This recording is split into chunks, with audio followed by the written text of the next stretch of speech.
నుంచి నాబాల్ని తప్పించింది. కానీ దేవుని చిత్తం అక్కడ వేరేగా ఉన్నట్లు మనం చూస్తాం. మంచిది. అయితే ఈ సుబుద్ధిని దేవుడు మనకు ఎలా వివరిస్తున్నాడంటే, ఒక వర్షన్లో ఇంగ్లీష్ బైబిల్లో మనం చూసినట్లయితే ఒక వర్షన్లో ఏమో ఇంటెలిజెంట్ అని ఉంటుంది.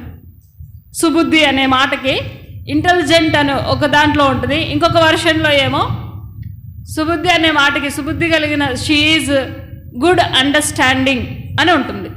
అంటే మనం పదాల యొక్క, ఎందుకంటే బైబిల్ చాలా చాలా భాషల్లో నుంచి మనకు ట్రాన్స్లేట్ అయింది కాబట్టి అది మరింతగా మనం అర్థం చేసుకోవడానికి ఈ మాటలు చెప్తున్నాను.